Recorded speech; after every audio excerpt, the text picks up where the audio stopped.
My wife asked her boss to dance, and I, foolishly, believed it was just a dance. I believed it because when you truly love someone, you trust them.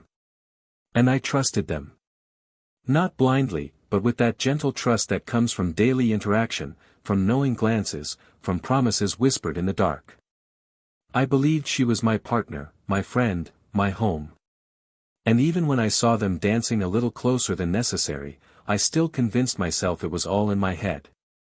That it was my insecurity. That maybe I was seeing too much because I no longer felt so important to her. But no. I wasn't seeing too much. I was seeing exactly what was happening. And what was happening was a betrayal unfolding before everyone's eyes. A stolen kiss. An impulse that she would swear to me later was unintentional, but which had enough time to tear me apart inside before any excuse. I got up from the table with my heart in my throat, each step towards them felt like a punch to the gut. And when I got close, when I saw their wide eyes looking at me as if they had just woken from a daydream, I didn't scream, I didn't push anyone, I didn't break anything. I just smiled. A sad but firm smile.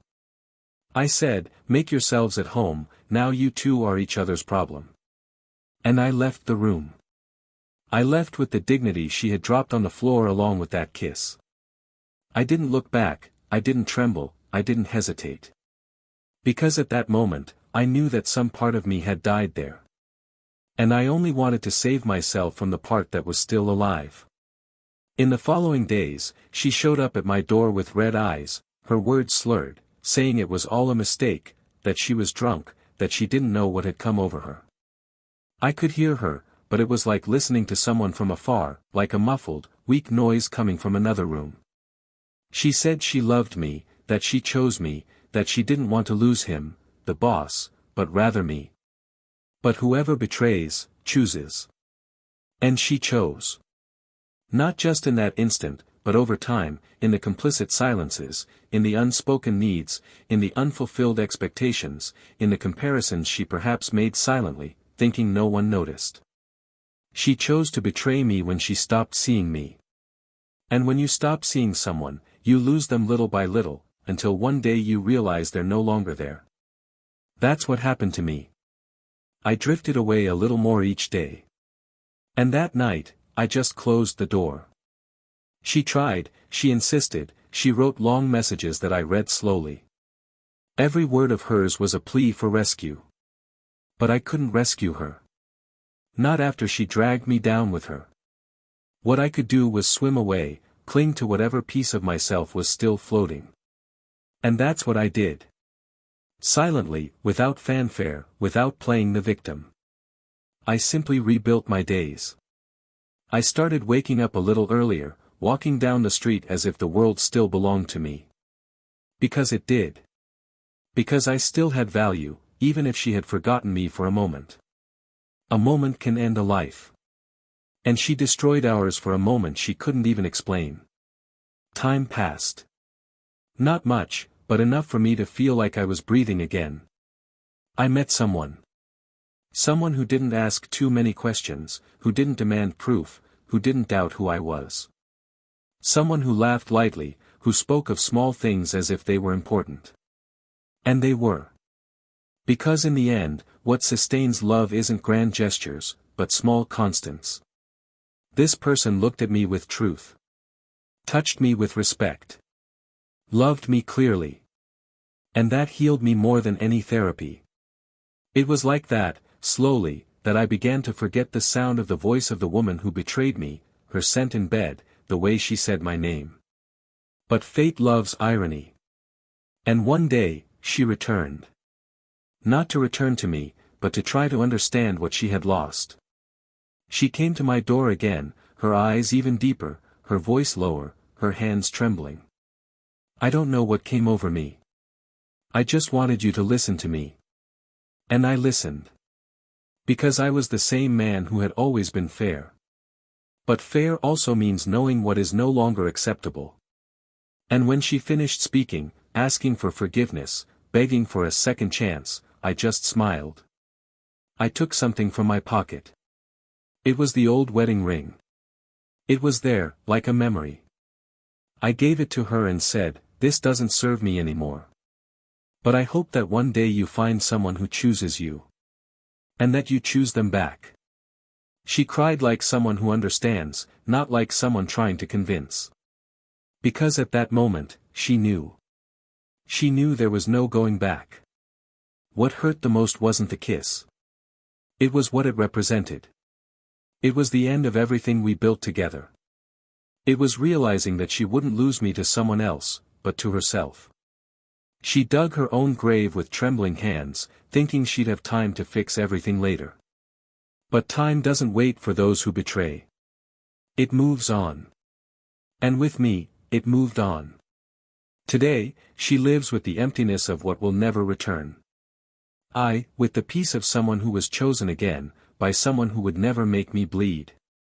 And the most curious thing, is that at the exact moment I gave her the ring and wished she would find someone who would choose her, she realized she would never find anyone like me again. Because some mistakes are like doors locked from the inside. You can knock, you can beg, but you'll never get in. And what she didn't know was that this story would have an ending she could never have imagined.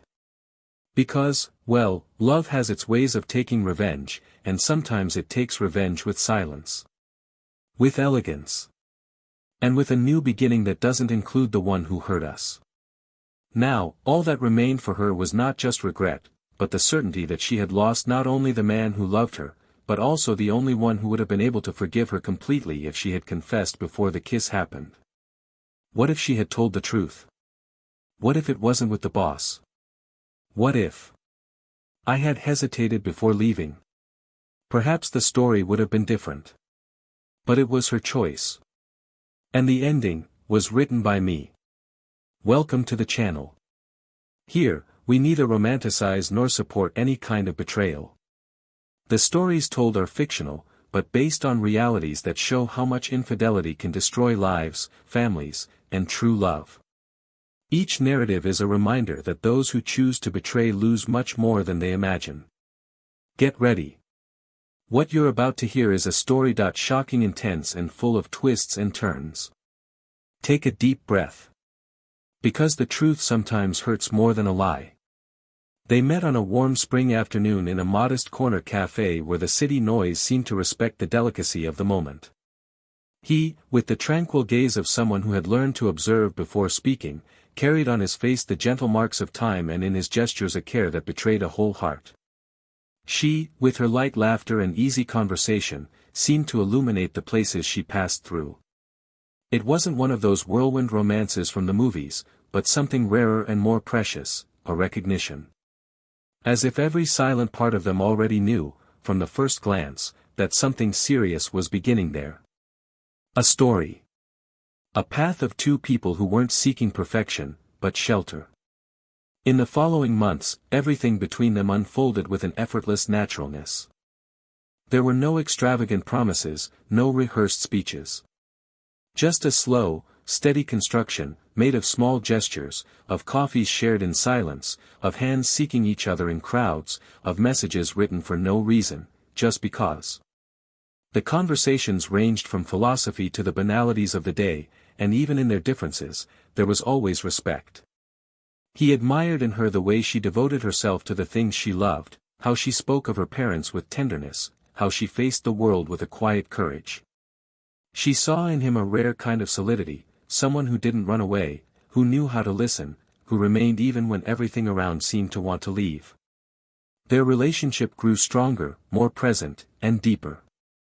Before long, they were sharing not only their days but also their plans. They rented an apartment in a quiet neighborhood, where every detail of the decor reflected both of them, the paintings they'd chosen together, the plants she insisted on keeping alive even when he said they wouldn't last through autumn, the books mixed together on the shelves as if their stories could no longer be separated. They had small rituals, almost invisible to outsiders, but which meant everything to them. The coffee he made every morning while she was still in bed, the way she left silly and affectionate notes stuck to the refrigerator, the comfortable silence of Sunday nights. Over time, the relationship faced what every long-term relationship faces: routine, obligations, the weariness of busy days. But even then, there was respect. They argued sometimes, it's true, but without shouting, without humiliation. They were disagreements that ended in long hugs, in sincere apologies, in eyes that couldn't lie. He trusted her completely, because she had never given him reason to. And she, although more intense and emotional, always said she felt safe by his side, as if she had finally found someone who understood her even in what she herself couldn't express. In the eyes of their friends, they were the couple that worked. Not the perfect couple, because perfection doesn't exist, but the real one, the possible one, the one that holds up. Years passed and their relationship remained strong. She landed a good professional opportunity at a respected company, where she could showcase her competence and finally achieve the recognition she had always dreamed of. He encouraged her from the beginning, stood by her side during her insecure early days, listened to her doubts, and reassured her when she felt she might not be ready. He was proud of her. It was clear in his eyes how much he admired her, how much he rooted for her growth without ever feeling diminished by it. He made a point of telling his friends, smiling in a way that left no doubt, he wanted to see her shine, even if the world was a little crueler to women like her. With the new routine came new demands. Business dinners, corporate events, short trips. He understood. Their relationship was based on mutual trust, and he knew that her growth required sacrifices. He never complained. He was the kind of man who knew how to wait, who knew how to compromise. While she went out for work commitments, he kept the house in order, prepared simple dinners, left affectionate notes on the bathroom mirror. She, on the other hand, seemed increasingly distant, but he attributed this to tiredness, to the excess of tasks. And even when the silence between them began to increase, he still thought it was just a phase. That she just needed time, space. That everything would work out because their love was strong enough. Sometimes she would arrive later than usual, citing long meetings and unforeseen demands. He didn't question it. He would hug her, welcoming her with the same affection as always. Not because he was naive, but because he preferred to believe. Because trust was his way of loving. Gradually, she began to avoid physical contact, to respond with monosyllables, to get lost in thought even during the simplest conversations. And he, trying not to suffocate her, withdrew. He began to fill his time with other things, resumed old hobbies, and started visiting his parents more often. Still, he waited. He waited for her to come back to him of her own accord, without being pressured. He waited for the sparkle to return to her eyes when he said anything silly. He waited for her, at some point, to say that she missed the lazy Sunday afternoons on the sofa, the aimless walks, the love they had built slowly. His closest friends began to notice the change. One or two would say, cautiously, that perhaps she was acting too differently. But he always responded with a tired smile, saying that everything would be all right. That she was just under pressure. That when the dust settled, everything would fall back into place.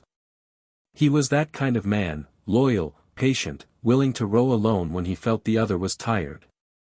Because for him, love was commitment. It wasn't thrown away because of bad phases. And she, even with all the absences, never stopped saying she loved him, even if it sounded increasingly automatic, less and less true. Up to that point, nothing seemed fatal. The relationship still held together, albeit with invisible cracks. There was still a foundation, a history, an old complicity. A love that had weathered trials. A love that had been chosen. That's why he kept trying, even when she seemed unable to see how much he was still there, whole, for her. Perhaps, deep down, she also didn't know exactly what she felt. Perhaps she was confused, pressured, lost between the desire to grow and the fear of letting someone so good slip away. Perhaps she believed she would have time to find herself again. Perhaps she thought love was something that could be paused and resumed later, like closing a book and returning to it later, hoping the story would continue from the same point. But living stories don't pause. They continue. And when a presence is delayed too long, it becomes absence.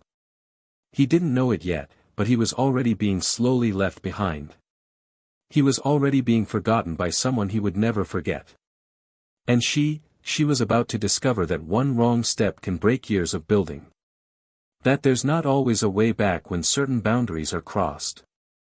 That time, when misused, doesn't forgive. And it was in this scenario, of two worlds that were beginning to drift apart in silence, that everything began to change subtly, almost imperceptibly. A dance. A seemingly innocent invitation. A night in which everything seemed like just another ordinary event. But which would, in fact, be the breaking point. The beginning of something that would turn everything upside down. What they didn't yet know was that that night would change everything. That the glances they would exchange there would carry a weight neither of them could have imagined. And that sometimes the mistake isn't just what you do, but the moment you choose to do it. Because love can withstand many things. But it cannot survive neglect. And in that brightly lit hall, amidst forced smiles and empty applause, their love would begin to bleed, slowly, without fanfare, until nothing remained. That night seemed like so many others. The ballroom was lit, soft music drifted among elegant conversations, clinking glasses, and calculated smiles. He wore the suit she always said she loved, and she, the dress that drew attention. They were side by side, but the distance between them was almost palpable. She talked excessively with her colleagues, laughing loudly, her eyes shining brighter than usual. He watched in silence, trying to believe it was just excitement, that she was simply happy to be recognized.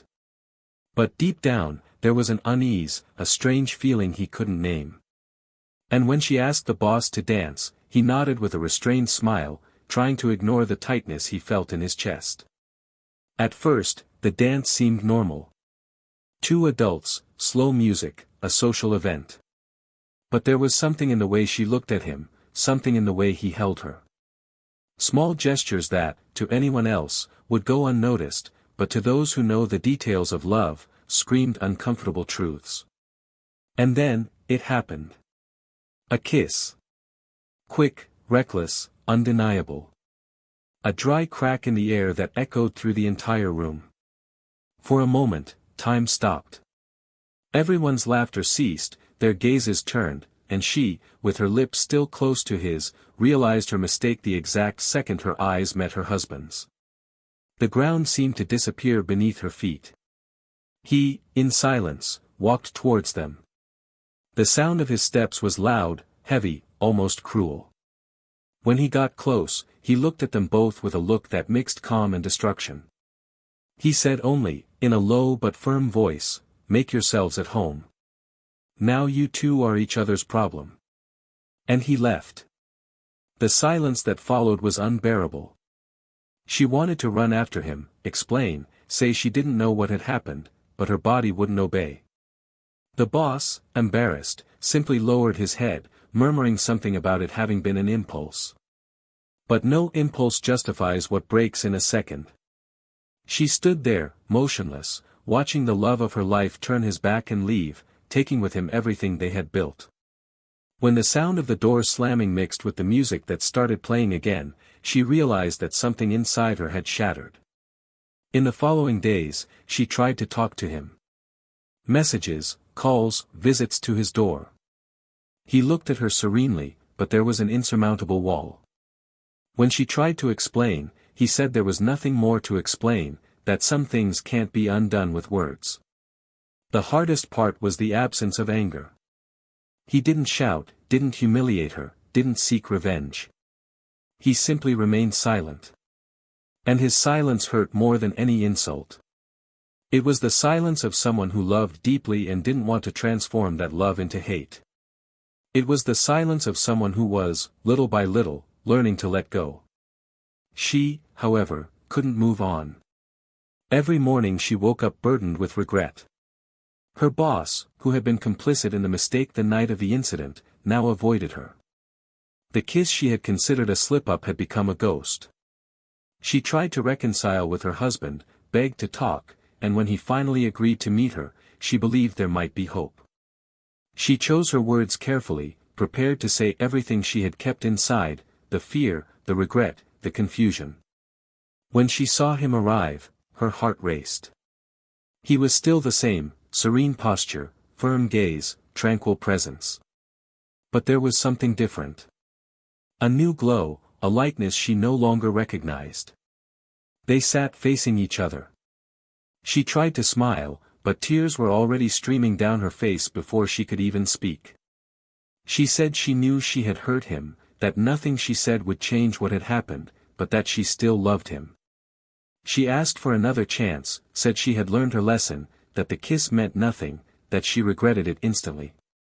He listened, motionless, his fingers intertwined on the table, his gaze fixed on her as if trying to understand where, at what moment, that person had gone wrong.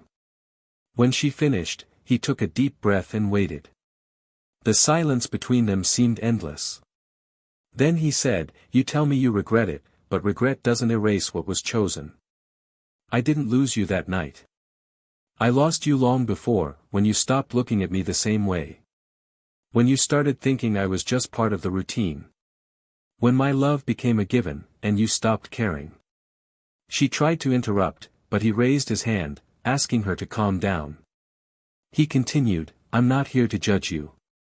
Just to tell you that I forgive you. But not in the way you want it. I forgive you because I want peace. Because I want to move on. Because someone showed me that it's still possible to love without fear." Her eyes widened. Her voice trembled, almost a whisper.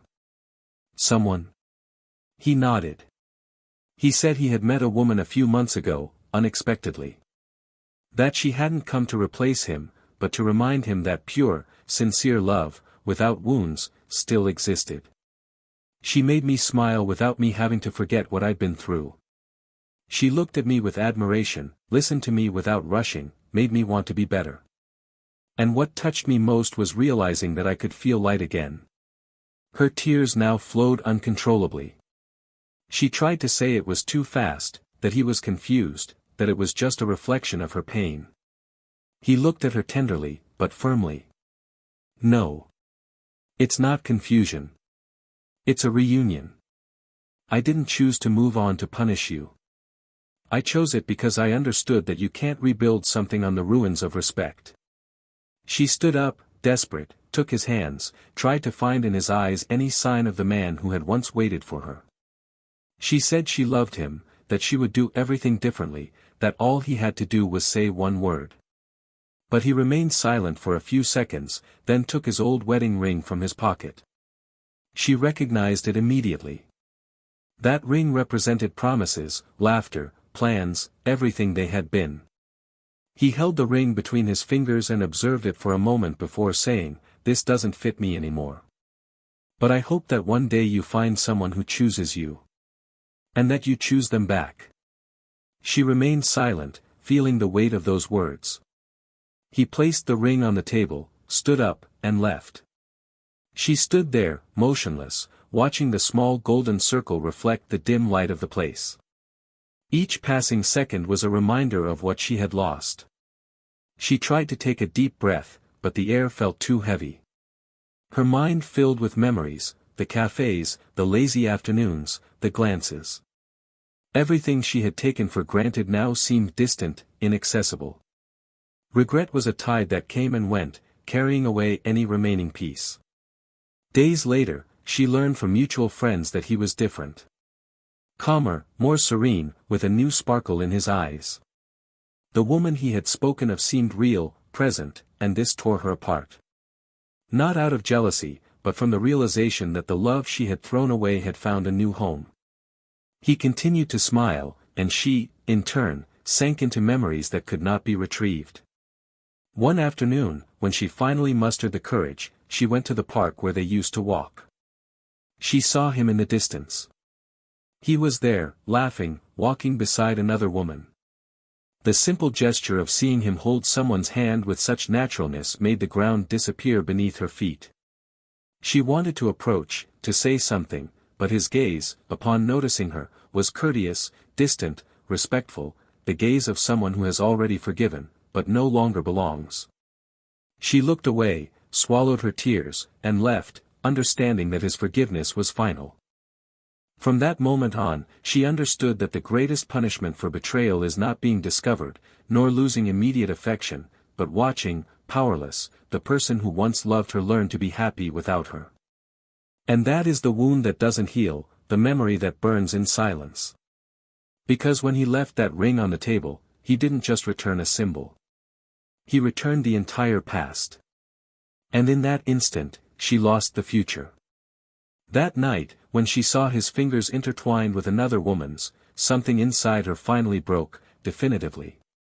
It wasn't just the image of the two of them together, nor the way he smiled with serenity and lightness, but the fact that, looking at him, she no longer saw even a shadow of the man who once begged for attention, who waited for affection, who endured silences and distances. That man had left, not out of pride or revenge, but out of necessity. He had learned to survive without her. To start over. To build a new story on soil where love didn't need to be constantly tested. And that was the most painful thing, knowing that, while she still lived in ruins, he flourished.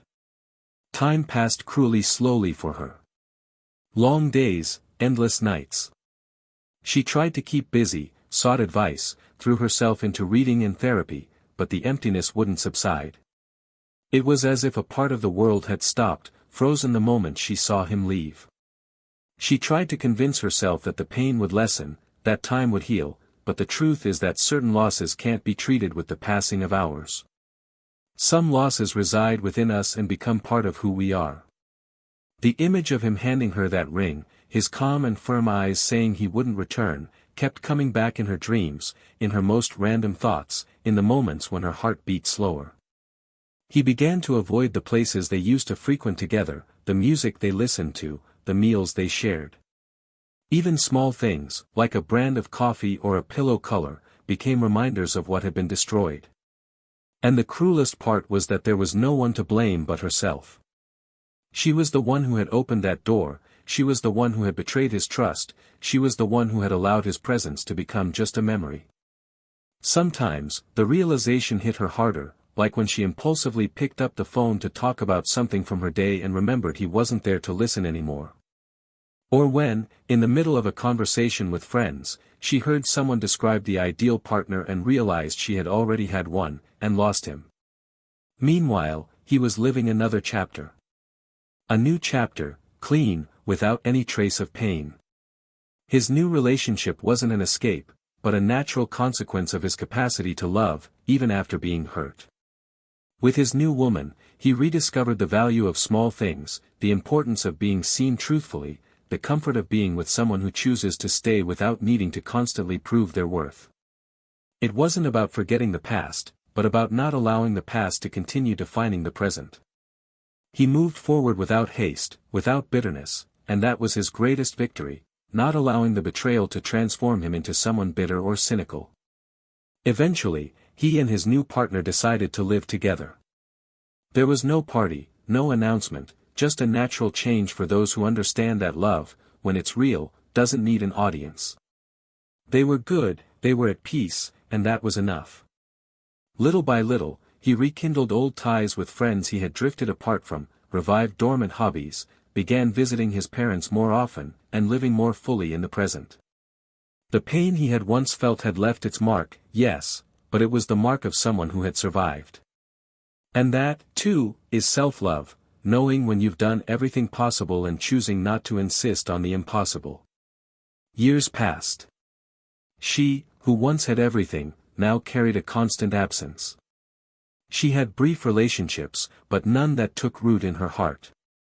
All the other men seemed distant from what he had been. None were as attentive, none listened with such depth, none had that look of someone who knew how to love without suffocating. Comparisons were inevitable. And it was as if, with each new attempt, she reaffirmed how much she had lost something that cannot be repeated. One day, on one of those lonely afternoons, she picked up the old box where she kept letters, photos, and memories from the time they were two. She opened it slowly, as if fearing what she might feel. She read, one by one, the messages they exchanged, the promises they made, the dreams they drew together. She cried, not from nostalgia, but from regret. Because now she understood, with brutal clarity, that all of that was real. And it was destroyed by her. He, in turn, never let the past return. When he heard, through acquaintances, that she was still suffering, that she couldn't recover, he simply replied calmly, "I hope she finds peace." But that story is in the past. He never wished her ill. He simply didn't allow the harm she caused to remain in his life. He chose to love better, to love again, to love calmly. One day, the two crossed paths by chance in a bookstore. A brief, unexpected encounter. She smiled shyly, he returned the smile gently. They exchanged few words, more out of politeness than longing. She, seeing him there, composed, confident, with a book in his hand and a calm gaze, understood. She understood that he was no longer hers. That all that remained was a memory. And memory, however strong, doesn't warm hands, doesn't embrace at night, doesn't answer messages. Memory is only the echo of what doesn't return. She left the bookstore with tears in her eyes. Not because she still loved him, but because she knew she had lost the man who, despite all his imperfections, had chosen her every day until the very end. And that she, in a moment of carelessness, had chosen not to choose him anymore. From that moment on, she understood that the true punishment is not the absence of the other, but the awareness that she was the cause of his absence. Their story was recorded in silences, memories, and consequences. He moved on. He built a new story with someone who truly saw him. He created a peaceful life, far from explosions and wounds. She continued living, trying to rebuild what can no longer be rebuilt. Trying to love again, but always with a piece of her heart occupied by regret. And perhaps that's the greatest lesson of all, it's not just about loving, but about caring. Because when trust is broken, love may survive for a while, but it rarely flourishes in the same way. Betrayal isn't just kissing another mouth, it's turning your back on someone who was waiting for you. It's choosing impulse over building something. And one wrong choice can cost you a lifetime of love. If you've made it this far, leave a comment. I felt every part of this story. Tell us what you thought. Have you ever experienced something similar? Would you forgive such a betrayal? If you're not already subscribed, subscribe now and turn on notifications so you don't miss any realistic and exciting stories like this one. Remember, this channel does not support any type of betrayal. The stories told here are fictional, created to show how infidelity can ruin relationships, destroy families, and silence true love. Betrayal can happen in an instant. But losing someone who loves you lasts forever. Take care of what you have, before time takes away what will never return.